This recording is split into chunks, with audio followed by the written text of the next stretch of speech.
Hey, in this video, we are going to talk about the approach to USMLE/STEP questions that I use to score a 281 or 100th percentile on Step 2 as a USMD student. Personally, I think the best way to do this is to kind of walk through or talk through how I approach questions. So let's go ahead and do that, and I'll explain as we go. The first thing I do is go and read the last 1 to 2 sentences. Now, online, you'll often hear read the last one sentence, but personally for me, I found that the final 2 usually gave me a lot more context to help me frame the rest of my approach. And as I did this, the key thing that I wanted to try and accomplish was to mentally frame what type of question I'm looking at. I wanted to know, is it a diagnosis question, like asking you to make a diagnosis? Is it a determine the next treatment step type of question, a determine the pathophysiology question, and so on and so forth? The second thing I would then do is go and skim the answer choices. I really want to emphasize the word skim here. See, I learned to intentionally not let myself go and thoroughly read the answer options quite yet at this step. That takes longer, but more importantly, for me, it hurt me because it frequently would make me go and anchor on an answer prematurely if I read them all early. So instead, by just skimming, I had 2 different goals I wanted to accomplish. A/1 is I wanted to clarify more about what the question was asking. Let's say in the first part that I determined this was a next step in treatment question. If all the answers I see are medications, I now know that it wants me to determine what medication is most appropriate. If the answers are all imaging tests, then I know it wants me to pick out an imaging test and so on. Whereas in step 1, if I determined it was a diagnosis question, then looking at the answers will tell me, is it a straightforward diagnosis question? This would be the ones where you have answer choices that are literally just diagnoses, like cholangitis or cholecystitis.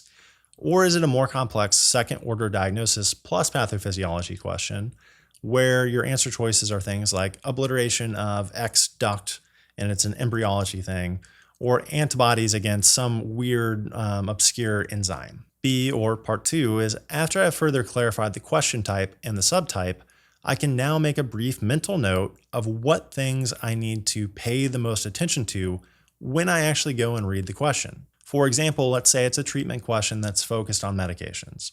Now I know that I will probably need to differentiate between a couple of them based on things like whether a contraindication is present or not and comorbidities.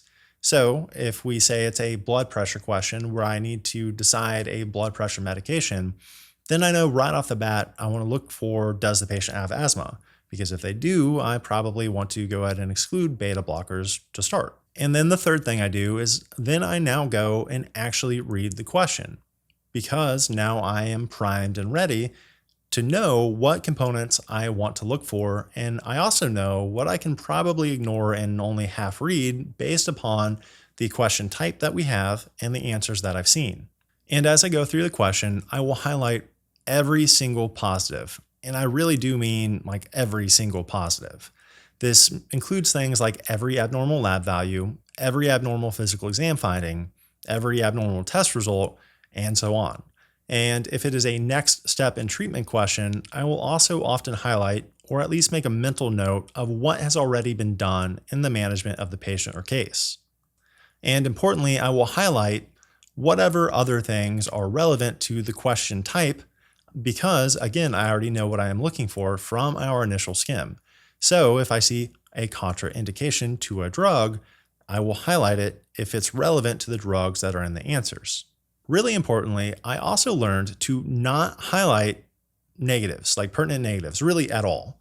Because after thousands of questions, I found that they legitimately never, ever helped me to get the right question. Instead, highlighting them really just wasted my time and led to so many highlights in the question that there were too many for them to be helpful later because it was just a lot of noise. See, on the USMLE/NBME, at least not speaking about UWorld, they have a clear thing that they want to test with every single question. Every sentence and every positive they give you is meant to help you get to the right answer. They never hit you with distractors or tricks like UWorld does, meaning every single positive was given to you very intentionally to help you get the right answer. And every sentence and every information in every sentence was given to you to help you get the right answer. Now, from this, the fourth thing I then go try and do is answer the actual question. My approach was to go one by one and exclude, and thus go and literally cross out, like strike through in the question, every single incorrect answer. It seems excessive, but personally, I learned to make myself do this because when I wouldn't do it, I would often overlook a better, i.e. the correct answer choice, because by just stopping essentially prematurely, I would find one that I thought worked, I would anchor on it, and I would subsequently only half read the alternatives because I already thought I had my answer. Whereas in reality, a lot of the time, one of the other answers was a better answer. And so I would have to make myself go and be like, no, no, no, and truly think about it. And this step is where those highlights come in, because usually you can exclude a couple answers right off the bat because they're, well, really kind of stupid. But then you get stuck with 2 to 3 that are hard to differentiate.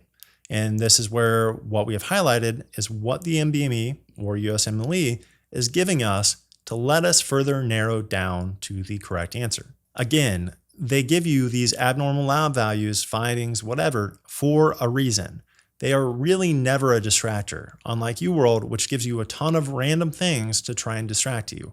I think that's honestly to your detriment because it trains you incorrectly for the real test. And if you go and do enough NBMEs, you'll notice this too. They are not trying to trick you. They are a lot more straightforward. So they are just generally a lot more direct because the writers of the USMLEs have a specific thing and a specific goal that they want to test with each specific question. The closest the USMLE or NBME gets to tricks is they play a lot of phrasing games to add complexity and challenge. This differs from UWorld, which has a tendency to pull a lot of rare exceptions or tricks or random BS out to try and overcomplicate things and make you feel dumb and make you study harder. So because of that, because they aren't giving you any fluff, you want to go and pick out which answer best explains or best addresses every single thing that you've highlighted. In practically every diagnosis question, the correct answer will be the one that explains all of those things. You may have 2 alternative answers that go and explain everything except one pertinent positive. And that one pertinent positive is how the test writers want you to differentiate. Similarly, you may have 2 drugs that work, but there's that one comorbidity or that one contraindication that you've hopefully highlighted that makes one choice better than the other. Now, unfortunately, this does also rely a little bit on how well you know the content and understand the underlying pathophysiology, because you may not see why an answer choice or a diagnosis explains everything if you don't know the content well enough to know how that links together. So if you look at your highlights and the answer you've selected does not explain all of them, I would just recommend thinking more seriously about your answer. Look to see if there is one that could explain all of them, because again, I found it very often that it was that one singular thing that made the differentiator. But again, if you aren't seeing why that thing is a differentiator, it may also just indicate a knowledge gap on your part.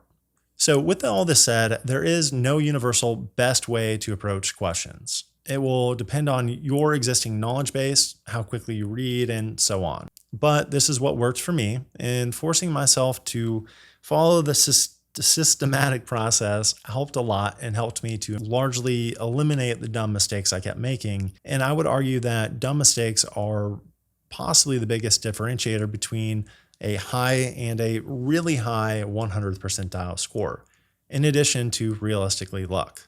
I hope you found this video helpful. If there are other things that you think would be valuable or helpful, just go ahead and let me know in the comments and I'll see whether or not I should make a video about it. Otherwise, thanks for your time and good luck with your studies.